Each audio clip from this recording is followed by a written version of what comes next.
کہتے سویرے سویرے آیا تو کہنے لگا حضور مجھے توبہ کرا دیں، آج کے بعد نہ جھوٹ بولوں گا، نہ حرام کھاؤں گا، نہ شراب پیوں گا۔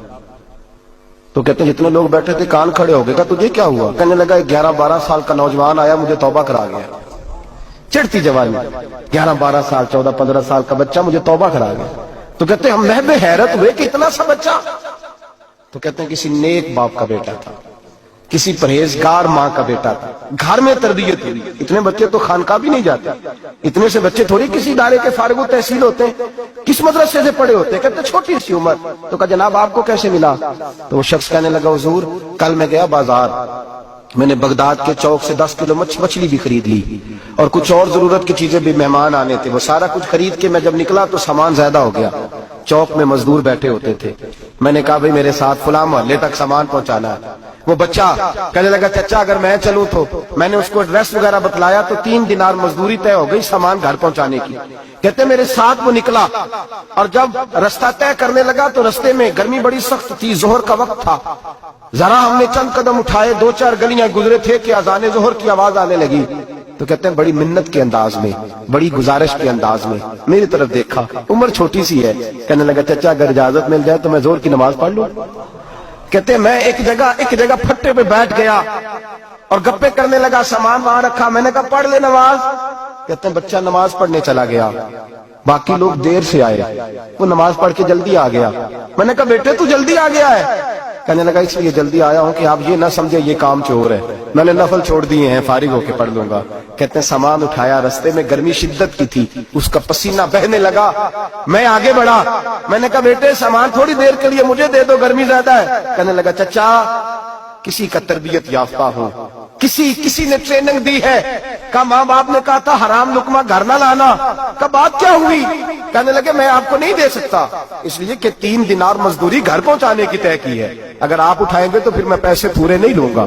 دامان نے توکل کی یہ خوبی ہے کہ اس پر پیبند لگے ہوتے پر دھبے نہیں ہوتے، میں پھر مزدوری پوری نہیں لوں گا، پیسے کم لوں گا۔ کہتے ہیں میں محو حیرت ہو گیا، اس جوان کی بات نے میرے سارے وجود تھر تھر کبا ڈالا کہ اس دور میں اس قسم کے لوگ۔ کہتے ہیں گھر لے گیا اس کو، میں سامان رکھا، میں نے کہا تم جہاں ٹھہرو میں 3 دینار مزدوری لاتا ہوں۔ کہتے ہیں پیسے لینے گیا تو بیوی کو بتایا بڑا نیک ہے، بڑا پرہیزگار جوان ہے، کہنے لگی روٹی پکی ہوئی ہے، اسے تو دوپہر کا کھانا کھا لے۔ کہتے ہیں میں باہر گیا، 3 دینار تھمائے، میں نے کہا بیٹے ایک بات مانو گے؟ تو کہتے ہیں 3 دینار دے کے کہنے لگا اب تو آپ مالک ہو گئے، میں نے نمک کھا لیا ہے، اب تو ہر بات مانوں گا، اصلہ نال جے نیکی کریے نسلہ تاک نہیں بھول دے، میں اب ہر بات مانوں گا۔ تو میں نے کہا دوپہر کا کھانا کھا لو۔ کہتے ہیں اس کی گردن جھک گئی اور بڑے دھیمے لہجے میں کہنے لگا میں نہیں کھا سکتا، میں نے روزہ رکھا ہوا ہے، روزہ رکھا ہوا ہے، نفلی روزہ رکھا ہوا ہے۔ کہتے ہیں میں اور پریشان ہوا، میں نے فوری طور پہ سوال کیا کہ اب تو کدھر جائے گا؟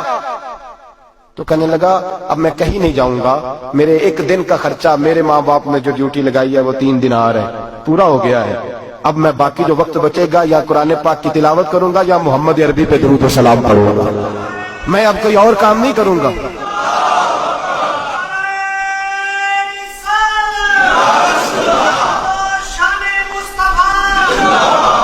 شخص کہنے لگا کہ میں نے کہا افطاری کر لینا، کہنے لگا مجھے مسجد بتا دو، میں جا کے اللہ اللہ کرتا ہوں، مجھے شام کو لے آنا۔ افطاری ہمارے ساتھ اس کی طے ہو گئی، مسجد چلا گیا، مغرب بعد لینے گیا تو کہنے لگا عشاء کے بعد آنا، اب تو میں نے پانی سے افطار کر لیا، کھانا کھانے جاؤں گا تو جماعت رہ جائے گی۔ کہتے ہیں عشاء کے بعد میں لایا، اس کو کھانا کھلایا، رات گہری ہو گئی تو میں نے کہا تو سو نہیں جاتا؟ کہنے لگا کوئی حرج نہیں، کبھی دور مزدوری کرنے نکل جاؤں تو رہ بھی جاتا ہوں، گھر والوں کو پتا ہے۔ کہتے میں نے مسافر خانہ کھولا، یوں سمجھیے ڈرائنگ روم بیٹھک میں نے کھولی، اس کو سلا دیا، میں اور میری بیوی اپنی معذور بیٹی کو روٹی دینے گئے اور ہم نے جا کے اس کو کھانا کھلایا جو ٹانگوں سے معذور تھی، اور ساتھ کہا کہ بیٹی آج بڑا پرہیزگار جوان ہمارا مہمان ہے، آج چڑھتی جوانی اور تقوی کی روشنی اس کے چہرے سے چمکتی، کیا بات ہے، بڑے ہی اچھے گھرانے کا تربیت یافتہ ہے۔ کہتے ہیں بچی کو کھانا کھلا کے لوٹے، اپنے کمرے میں سو گئے، بیٹی اپنے کمرے میں لیٹ گئی، ترس گئے تھے کہ بیٹی قدموں پہ چلے۔ تہجد کا وقت ہوا تو دروازے پہ دستک ہوئی، بڑی بے چینی کے ساتھ اٹھے میاں بیوی، کون ہے؟ بیٹی کی آواز آئی ابا جی دروازہ جلدی کھولیں۔ کہتے ہیں کلیجے پھٹنے لگے، ذہن بکھرنے لگے، سوچے ہیں کہ وہ 2-1 منٹ ہمارے اوپر پہاڑ بننے لگے، دروازہ کھولا تو وہ بیٹی جس کے لیے ترس گئے تھے کبھی چلے گی، وہ اپنی ٹانگوں پہ کھڑی ہے،